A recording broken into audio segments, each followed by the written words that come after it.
Welcome to English Insight Podcast. Learn English through story and real growth. In today's video, you're not just going to learn English. You're going to change the way you sound, the way you feel when you speak, and the way people respond to you when you open your mouth. Whether you're a beginner or somewhere in between, this episode is carefully crafted to help you grow step by step. So put on your headphones, maybe open a notebook, and get ready. By the end of this session, you will have learned more than 10 natural English expressions, understood a powerful real-life story, and most importantly, felt a new level of confidence when speaking English. Ready? Let's start. Let me ask you something honestly. Have you ever spoken English, used correct grammar, correct vocabulary, and still felt that something was off? People understood you, but you didn't sound natural. You didn't sound native. Most learners think the secret is accent. They think natives sound native because of pronunciation. So they spend years chasing sounds, phonetics, mouth positions. But here's the uncomfortable truth. Accent is not the main reason natives sound native. In fact, many non-native speakers with strong accents still sound completely natural. And many learners with good pronunciation still sound robotic, stiff, or textbook English. So what's the real difference? A few years ago, there was a man named Daniel. He had studied English for almost 10 years. He knew thousands of words. He could explain grammar better than his teachers. But every time he spoke to native speakers, conversations felt short, polite, distant.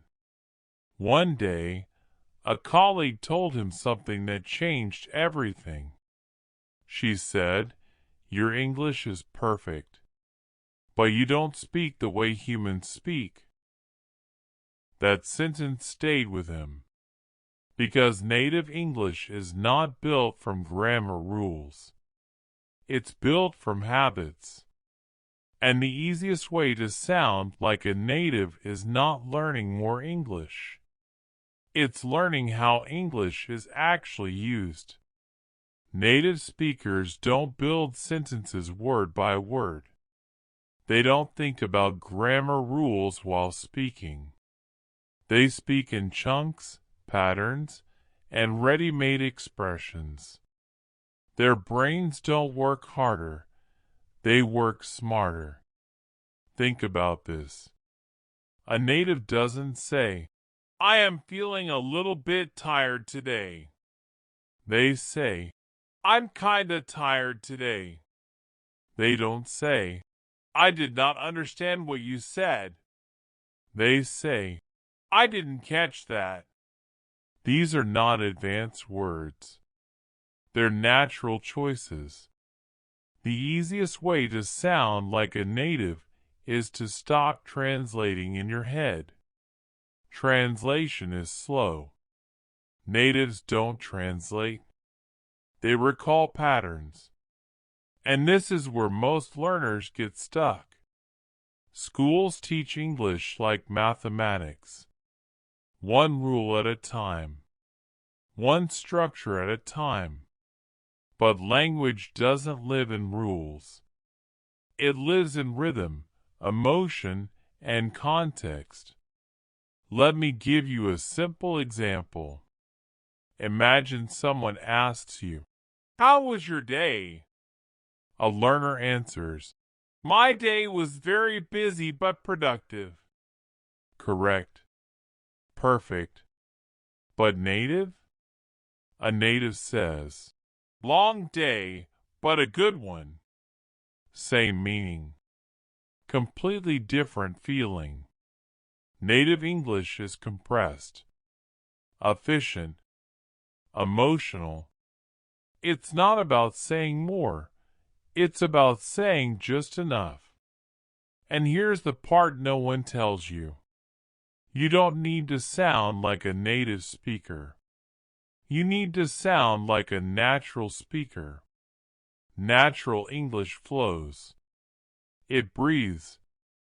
It's slightly messy. Sometimes incomplete. Sometimes repeated. Sometimes emotional. Native speakers pause. They restart. They say, kind of, actually. These are not mistakes. They are signals of real thinking. When learners remove these, they sound unnatural. Daniel realized this too late, but you don't have to. He stopped memorizing word lists. He stopped chasing perfect sentences. Instead, he started collecting expressions from real conversations. Not from textbooks, from podcasts, interviews, movies, real people. He noticed patterns like, "Let me think. That's the thing. To be honest, I didn't see that coming." These expressions changed how he sounded overnight. Because when you use them, your brain stops constructing sentences and starts responding. And response is what native speech really is. Another key difference is stress and intonation. Natives don't stress every word. They stress meaning. Learners often speak flat, like reading instructions. But when you stress emotion, not grammar, people listen differently. Compare, "I really like this idea," versus, "I really like this idea." Same words, different impact. Sounding native is not about perfection. It's about connection. And here's a secret many YouTubers never say out loud. The easiest way to sound like a native is to copy how natives hesitate. Yes, hesitate. Natives don't rush. They pause naturally. They give themselves time. Learners rush because they're afraid of silence. But silence is powerful. When you pause, you sound confident. When you rush, you sound nervous. This is why slowing down actually makes you sound more fluent. And now ask yourself this question, be honest. When you speak English, are you trying to be correct, or are you trying to be understood? Because natives always choose understanding over correctness. That mindset shift alone can change your English forever. And we're just getting started.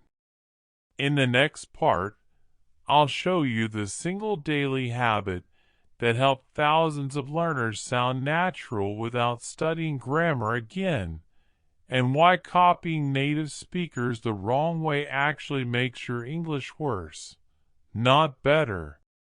So don't go anywhere, because the easiest way to sound like a native is about to become even clearer. Now here's where most people make a critical mistake. They hear native speakers, they open YouTube, they watch movies, and they think, "I'll just repeat what I hear." So they pause the video, repeat the sentence, maybe write it down, and move on.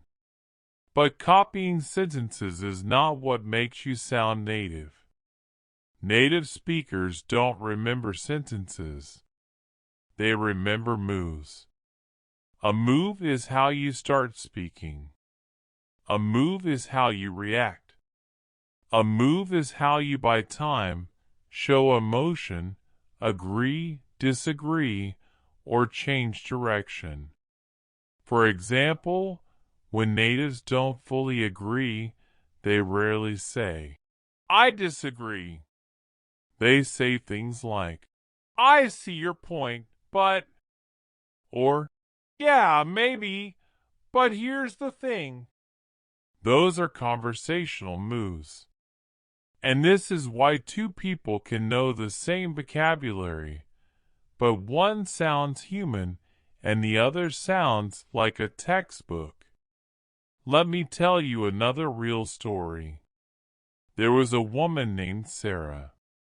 She moved to an English-speaking country for work. Every day she spoke English.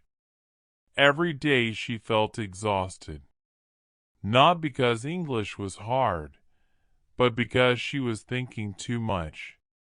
One evening, she noticed something. Native speakers weren't smarter. They weren't faster. They were just more relaxed. They reused the same expressions again and again. Think about how often natives say, "Honestly," "Actually," "Pretty much," "At the end of the day." These are comfort phrases. They reduce thinking. They make speech automatic. Sarah did one simple thing. Every day, she chose one expression, not 10. Just one. And she used it in different situations. Not memorizing. Using. After 3 months, people stopped asking where she was from. Not because her accent disappeared, but because her English felt familiar. And familiarity is the real secret. Now here's the habit that changes everything, and it's simpler than you expect. Stop asking, "Is this sentence correct?" Start asking, "Would a native actually say this?" Correct English and natural English are not the same thing. Textbooks say, "That is not my responsibility." Natives say, "That's on you." These are not advanced structures. They're shortcuts. Native English is full of shortcuts. And here's something important. If your English feels slow, it's not because your level is low. It's because your brain is doing too much work. When you speak in chunks, your brain relaxes. When your brain relaxes, your confidence rises. When confidence rises, people listen differently. This is why some people sound fluent even with mistakes. Now let me challenge you. Think about your English input. Do you consume English, or do you interact with it? Passive listening helps comprehension. Active imitation builds fluency. But imitation doesn't mean repeating loudly like a robot. It means copying timing, emotion, and reaction. Next time you watch a podcast, don't focus on the topic. Focus on how the speaker enters a sentence, how they pause, how they end. Notice how often natives don't finish sentences. Notice how often they say, "Sort of, kind of, you know." These are not weak words. They are human words. And here's a powerful exercise. Choose one short clip. 10 seconds is enough. Listen once. Then listen again and copy the music of the sentence, not the words. Sound first. Words second. Children learn this way. That's why they sound natural so fast. You don't need more grammar. You need better instincts. And instincts are trained through repetition, not explanation. This is why schools fail. They explain too much and expose too little. If you want to sound like a native, you must allow yourself to sound imperfect. You must allow pauses. You must allow mistakes. Because natives don't speak perfectly. They speak comfortably.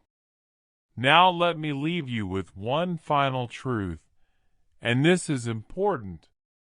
You will never sound native by trying to impress people. You sound native when you try to connect. Stop performing. Start responding.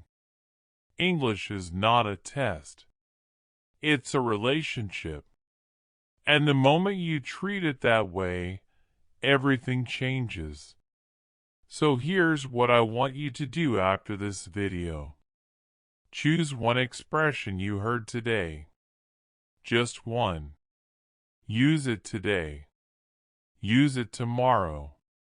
Use it until it becomes yours. That's how natives are made. Not by learning English, but by living inside it.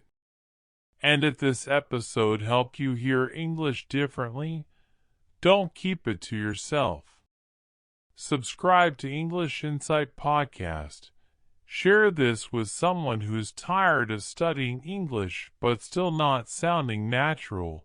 And stay with us, because the next episode will change the way you think in English, not just speak it. See you there.